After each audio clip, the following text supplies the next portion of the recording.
मुंबई सपनों का शहर, लेकिन रात होने के बाद ये शहर सपने नहीं राज छुपाता है। लोकल ट्रेन बंद हो चुकी होती है और सड़कों पर स्ट्रीट लाइट की सिर्फ पीली रोशनी और हवा में समुंदर की नमकीन बदबू होती है। उस रात उसे पहली बार महसूस हुआ कि कोई उसे देख रहा है। हर रिफ्लेक्टिव सरफेस, ट्रेन का शीशा, बिल्डिंग के ग्लास, पानी में पड़ती परछाई एक चेहरा बनता था जो एक्चुअल में कोई चेहरा था ही नहीं। सबने कहा स्ट्रेस है भाई, मुंबई सबको पागल बना देती है। नाम लेकर पुकारने लगे, रात भर जगना, खुद से बातें करना, और धीरे धीरे उसे ये समझ आने लगा कि दुनिया इसे पागल समझने लगी है, पर वो चीज जिसकी ये बात करती है वो उसे सच में दिखाई देती है, वो रियल है। और ये सिर्फ एक शुरुआत थी। आज का जो हॉरर इंसिडेंट है वो मुंबई से 2-2.5 घंटे की दूरी पर बसे एक गांव का है। वो गांव जहां से मेजॉरिटी ऑफ पीपल मूव कर चुके हैं नए नए शहरों में ताकि रोजगार मिले, उनके बच्चे पढ़ सके। वो जो गांव है वहां पर बहुत कम लोग रह गए हैं, बहुत कम लोग हैं जो उस गांव में रहते हैं। उनमें से एक घर है एक दादी का जो वहां अकेले रह रही है। उनके जो पति थे वो गुजर चुके हैं, तो तब से वो दादी उस घर में वहां गाँव में अकेले रह रही है। उन दादी के 2 बच्चे हैं, कैलाश और आनंद। दोनों के दोनों बच्चों की उम्र लगभग 45, 50, 40 इसके अराउंड है। दोनों के बच्चे हैं और दोनों के बच्चे ऐसे हैं, इतने बड़े हैं कि कुछ कॉलेज में है और कुछ +1 +2 में है, दोनों भाइयों के बच्चे। अब दोनों भाइयों की आपस में बनती नहीं है, ना कैलाश की आनंद से, ना आनंद की कैलाश से। पर जो इनकी वाइफ है उनकी आपस में बनती है, वो बात कर लेते हैं। अब इन दोनों भाइयों का अटैचमेंट मम्मी से भी कम है। शुरुआती दौर पर दोनों ने ट्राई करा कि गांव से मम्मी को अपने साथ अपने शहर, वो मेन शहर में रहते थे दोनों के दोनों भाई मुंबई में, अपने पास ला कर रखें। पर मम्मी को, जो दादी थे, उन्हें रास ही नहीं आया मुंबई शहर। शोर रास नहीं आया, चलती फिरती गाड़ियाँ, बहुत शोर शराबा, उतनी हाई राइज बिल्डिंग, उन्हें कुछ रास ही नहीं आया। उन्होंने कहा कि मुझे वापस अपने गाँव जाना है, और वो गाँव जाके रहने लगे। अब दोनों भाइयों ने फोर्स भी नहीं करा, मम्मी आ नहीं रहे थे, ये गांव जा नहीं रहे थे, तो जो दादी थे वो मेजॉरिटी ऑफ टाइम गांव में अकेले ही रहते थे। अब ऐसे समय बीत रहा था। एक दिन क्या होता है, जो दादी है वो शमशान घाट के पास से आ रहे होते हैं। शमशान घाट के पास किसी को जलाया जा रहा होता है, कोई मरा था उसको जलाया जा रहा था, वहां से वो दादी आ रहे थे। कुछ देर वो दादी वहां रुकते हैं और शमशान घाट वाली तरफ देखते हैं, और जब वो वहाँ से चलना शुरू करते हैं वापस अपने घर की तरफ, तब उनको पूरे रास्ते ये फीलिंग आती है कि कोई उनके साथ धीमे कदमों के साथ चलता जा रहा था, उनके साथ साथ उनके पीछे आ रहा था। और जब भी वो पीछे मुड़कर देखते हैं, पीछे कोई भी नहीं होता। दोपहर का समय था, सन्नाटा, अकेले आ रहे हो। पर जैसे जैसे वो चले, उनको फील हो कि नहीं, उनके साथ कोई कदमों के साथ चल रहा है। उन्होंने काफ़ी बार देखा, कोई नहीं था। वो घर पहुंचे, उनका घर अच्छा खासा बड़ा था, तो शाम के समय उन्होंने अपना डिनर करा, उसके बाद सोने चले गए। पर पूरे घर में उनको कॉन्टिन्यूस ये एहसास रहा कि ये घर में मैं अकेली नहीं हूँ, आज कोई तो है, ऐसी फीलिंग उनको आती रही। वो सोने चले गए और सो गए। कुछ टाइम बाद उनको काफ़ी भारीपन महसूस हुआ, ऐसा हल्का हल्का उनको फील हो रहा था कि काफ़ी भारीपन, जिस वजह से उनको नींद नहीं आ रही थी, बेचैनी हो रही थी कि कोई आसपास है। वो उठते अपने बेड पर बैठते हैं और अंधेरे में उनको लगता है रूम के कॉर्नर पे कोई बैठा हुआ है जो उनको देख रहा है कॉन्टिन्यूस। वो पैनिक नहीं होते क्योंकि गांव के लोग जो बुजुर्ग हो जाते हैं, क्योंकि जो दादी थे वो 72-75 साल के थे, कम से कम 72 से 75 ईयर्स के बीच में थे, तो वो इतना पैनिक नहीं करते। पर उन्हें लगता है कि कोई बैठा हुआ है रूम के उस कॉर्नर पे। वो उठते हैं और बैटरी वाली जो लाइट होते हैं वो लेकर आते हैं और ऑन करते हैं, देखते हैं कोई भी नहीं आसपास।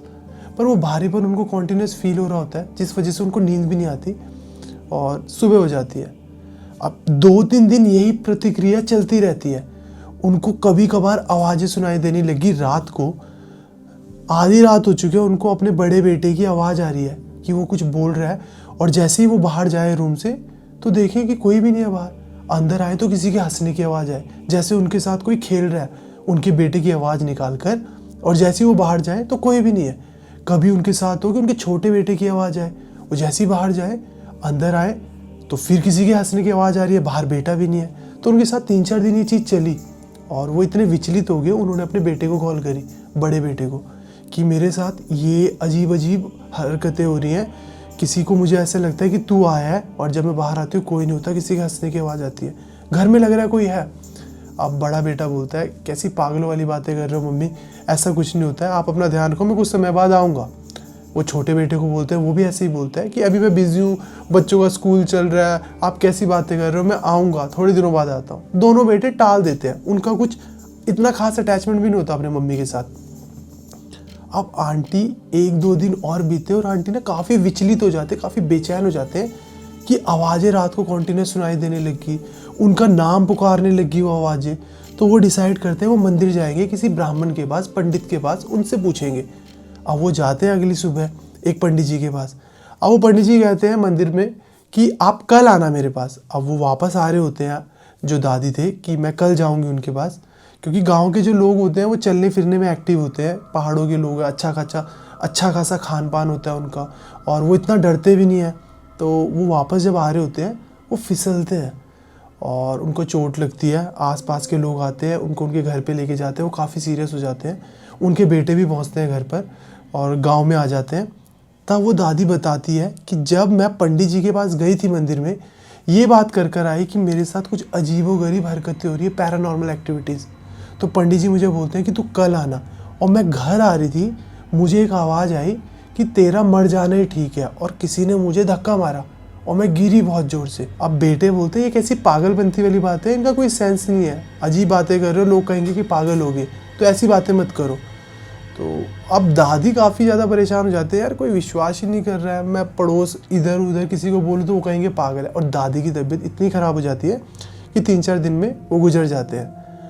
अब जो दोनों बेटे थे वो वहीं होते हैं, उनकी वाइफ्स भी आ जाती हैं दोनों की दोनों, और इनकी प्रक्रिया शुरू हो जाती है। जो क्रिया होती है आंटी के गुजरने के बाद की, वो शुरू हो जाती है। 2-4-5 दिन बीतते हैं। अब होता क्या है, जब ये पूरी क्रिया होती है ना, इसमें ब्राह्मण बैठता है, वो पूजा करता है, पिंडदान होता है, बहुत सारी क्रियाएं होती है, 13 दिन तक चलता है जो। तो उसमें ब्राह्मण को ना काफ़ी कुछ देना पड़ता है, साड़ी और काफ़ी खाने पीने का सामान, अजीब अजीब चीज़ें होती है जो रैप कर रखी होती है, वो देनी होती है दान में। तो अब क्या होता है, जो दोनों भाइयों की पत्नियां थी वो एक रूम में सोती हैं, जिस रूम में दादी सोते थे, और जो दोनों भाई हैं वो अलग अलग रूम में सोते हैं। अब जो दादी वाले रूम में वो दोनों की दोनों वाइफ्स थी, दोनों भाइयों की, वो सोई हुई होती हैं। उनके साथ क्या होता है, उसी रूम में गिफ्ट भी रखे होते हैं, जो पैक्ड कर जो ब्राह्मण को दान देने होते हैं वो सारे रखे होते हैं। अब रात के समय पर कुछ फुसफुसाने की आवाज़ आती है, अजीब सी फुसफुसाने की, हंसने की, ऐसी आवाज़ें आती हैं। अब दोनों की दोनों एकदम से डर जाती हैं कि कैसी आवाज़ें आ रही हैं, और अचानक ही आवाज़ें आनी शुरू होती हैं अजीब सी, जैसे कोई ना ग्रुप में 3-4 लड़कियां बातें कर रही हैं आपस में ऐसी। और ना जो बड़ी वाली वाइफ थी ना, जो बड़ी वाली बहू थी, उसको ना ऐसा आभास होता है कि ये हमारी सासू माँ है शायद। वो एकदम से उठती है और ज़ोर ज़ोर से बोलती, सासू माँ क्या आप हो, सासू माँ क्या आप हो। और एक आवाज़ आती है, हाँ मैं हूँ। और वो वहाँ से बोलती है कि आप हम सबको क्यों डरा रहे हो। वो एकदम निडर होके, उसको डर नहीं लगता था, जो बड़ी बहू थी उसको, वो निडर होके कि आप हम सबको क्यों डरा रहे हो, हम यहाँ पर आप सबकी क्रिया करने आए हैं, आपको मुक्ति मिले इस चीज़ के लिए आए हैं, और आप ऐसे हमें डरा रहे हो। क्योंकि आवाज़ें आ रही होती है, जैसे जो पैकेट थे ना जो दान देने के लिए रखे हैं, उनके खुलने की आवाज़ें आ रही हैं, ऐसी आवाज़ें आ रही होती हैं। वो बोलती है आप हमें यहाँ पर डरा रहे हो, हम आपके बच्चे हैं, आपको हमारी रक्षा करनी चाहिए, आप ऐसे हम सबको डरा रहे हो, क्यों कर रहे हो।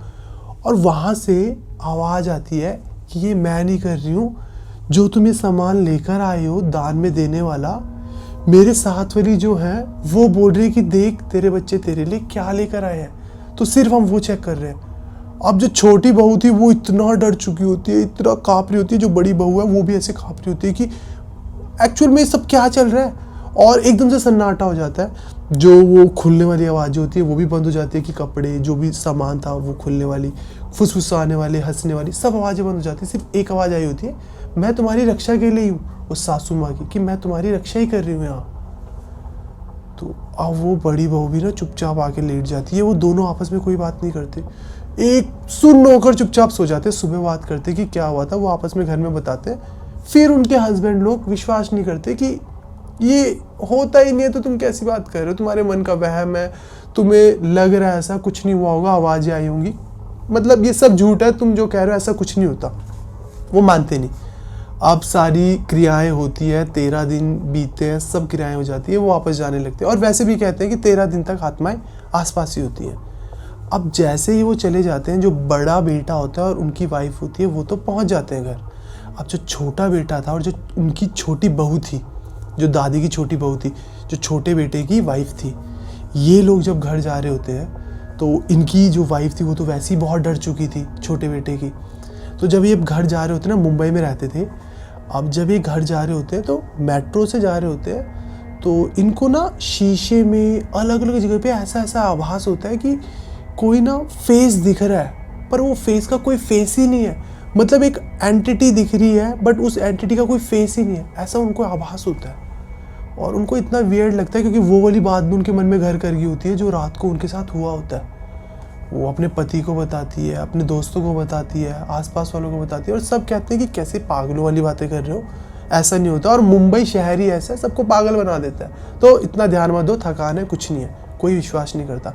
अब जो उनके बच्चे थे उनको भी डर लगने लग जाता है, शर्म आ रही होती है कि हम कैसे बताएं कि हमारी मम्मी ऐसी ऐसी बात कर रही है, लोग कहेंगे कि तुम्हारी मम्मी पागल है। तो शर्म के मारे कोई किसी को बताता भी नहीं है, और जो वो उनके हस्बैंड होते हैं वो तो विश्वास भी नहीं करते। अब 1-2 दिन बीतते हैं, जो वो आंटी थी, उनका नाम था लीला, वो जो आंटी थे वो ये कहने लगी कि मुझे रात को मेरे ही नाम की आवाज़ें आ रही हैं, कोई मुझे रात को बुलाता है मेरे नाम से, और मैं जाती हूँ बाहर तो कोई नहीं होता। अब 3-4 बार बच्चों ने देखा कि मम्मी रात को बड़बड़ा रही है, किसी से बात कर रही है। अब वो लीला जी जो थे उन्होंने अपने हस्बैंड को ही बोला कि भाई मुझे बहुत अजीब अजीब चीज़ें हो रही है, मुझे डर लग रहा है, कोई मेरा नाम बुलाता है, मेरे से रात को बात करता है और मुझे उल्टी सीधी चीज़ें करने को कहता है, जैसे कि तू कूद जा छत से, अपने आप को मार दे, अपना हाथ काट ले, अपने बच्चों को मार दे, अपने पति को मार दे। मुझे ऐसी उल्टी सीधी बातें बोलता है और हंसता है, एक एंटिटी वो हंसती है मुझे ये सब चीज़ें बोलने के बाद, और रात को मुझसे बात करती है, मुझे डराती है। और बच्चों ने कहा कि हमने ही मम्मी को देखा कि रात को मम्मी बड़बड़ा रही होती है कुछ। तो अब जो हस्बैंड था वो क्या करता है, अपनी वाइफ को लेकर डॉक्टर के पास जाता है, डॉक्टर्स को दिखाता है, पूरा केस बताते हैं कि अभी अभी हमारे सासू माँ गुजरे हैं और ये जब से आई है तब से इनको ऐसा लग रहा है कि कोई औरत इनको दिखती है जिसका फेस ही नहीं है, वो इनको कुछ कुछ करने को कहती है और इनको डराती है और इन पर हंसती है। अब डॉक्टर कहता है कि ये ना कुछ चीज़ें हेलुसिनेट कर रही हैं और ट्रीटमेंट करना पड़ेगा, वो इनको एडमिट कर लेते हैं। अब डे बाय डे केस और ख़राब होता जाता है।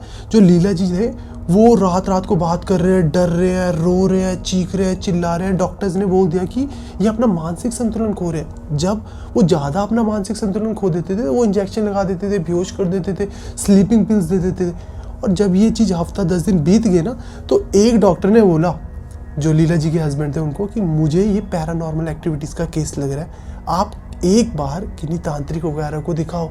और लीला जी के जो हस्बैंड है वो कंप्लेन कर देते हैं हॉस्पिटल में कि आपके डॉक्टर्स ठीक तो कर नहीं पा रहे हैं, ऊपर से बोल रहे हैं कि शायद ये पैरानॉर्मल एक्टिविटीज़ का केस है, अजीब सी बातें कर रहे हैं, और बोल रहे तांत्रिक के पास ले जाओ।